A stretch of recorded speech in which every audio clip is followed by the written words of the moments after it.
Good afternoon বন্ধুরা, আজকে আমরা গিয়েছিলাম একটা অষ্টম প্রহর বাড়ি, যেখানে আমাদের নেমন্তন্ন ছিল। তো তোমাদের দাদা ভাইও ছিল, এই যে বাবু সোনাকে নিয়ে দাঁড়িয়ে আছে। তো আমরা এবার খেতে বসবো, তাই জন্য আর কি। আর এই দিকে দেখো কীর্তন হচ্ছে।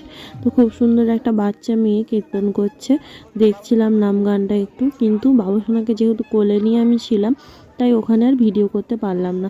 আর দেখতে পেয়েছো সবাই একদম খাওয়া দাওয়ার টাইম, তো কত ভিড় হয়ে গেছে, সবাই খেতে বসবে। আর বাবু সোনাকে বললাম তুমি বাবার হাত ধরে রাখো, কারণ হয়তো ঠেলাঠেলিও হয়ে যেতে পারে। তো সেই জন্য যাই হোক, ঠেলাঠেলি না করেই আমরা এসে বসে গেলাম একটা সুন্দর জায়গায়। তো দেখো কত সুন্দরভাবে এখানে করেছে খাবার দাবার দেওয়ার জায়গাটা।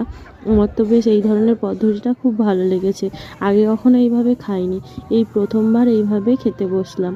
তো আমরা বাবু হয়ে বসেছি, অথচ সামনে টেবিলের মতো করা আছে, কত সুন্দর লাগছে না? তো এটা কেমন লাগছে অবশ্যই তোমরা কিন্তু কমেন্ট করে জানিও। তো দেখতে দেখতে পাতা দিয়ে দিল আমাদের। তো প্রথমে পরিষ্কার করে নিল জায়গাটাকে, যারা আগে খাচ্ছিল তাদেরগুলো তুলে দিয়ে, দেখো পাতা দিয়ে এখন আমাকে দিয়ে দিয়েছে লবণ, লেবু দেয়নি। আর এখানে হচ্ছে স্যালাড আর বেগুনি দিয়েছিল, আর এখানে ছিল মটর পনির আর ফ্রায়েড রাইস। মোটামুটি ভালোই লাগছিল, তবে শরীরটা সব তো খারাপই ছিল আমাদের, কারণ কয়েকদিন যাবৎ বিয়ে বাড়িগুলো খাওয়া দাওয়া করছি, তাই আর কি। আর ওইদিকে বনুটা আমাদের হচ্ছে আমাকে একটু ভিডিও করছি বলে হাই করছিল, তাই জন্য একটু ওর ভিডিও করলাম। আর এইদিকে দেখো সাদা ভাত আর ডাল এসে গেছে, তার সঙ্গে হচ্ছে কুমড়োর তরকারি আর বিচি কলার তরকারি। তো আমাদের এখানে অষ্টম প্রহর মানেই বিচি কলার তরকারি হয়। তোমাদের ওখানে কেমন হয় অবশ্যই কমেন্ট করে জানিও। আর তার সঙ্গে শুক্তোও দিয়ে দিয়েছে, দেখতেই পাচ্ছ পরের পর পড়ে যাচ্ছে, আর আমি খেতেই পাচ্ছি না।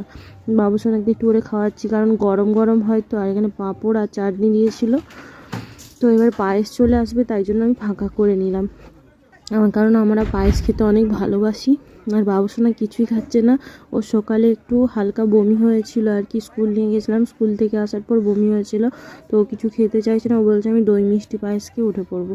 তো সেই রকম ও খাওয়া দাওয়া করছে, সেটাই। তো আমরা খেয়ে নিয়েছি, এবার বাড়ি চলে যাচ্ছি। আর রাস্তাতে দেখতে পেলাম আইসক্রিম।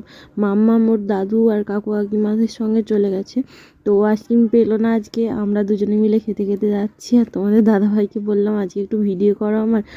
সব সময় তো আমি ভিডিওগুলো করি, তো আমার কেউ ভিডিও করে দেয় না ঠিক মতো, তাই জন্য ওকে আজকে ক্যামেরা ধরিয়ে দিয়ে আমরা দুজনেই খেতে খেতে যাচ্ছিলাম আর একটু ভিডিওতে এনজয় করছিলাম।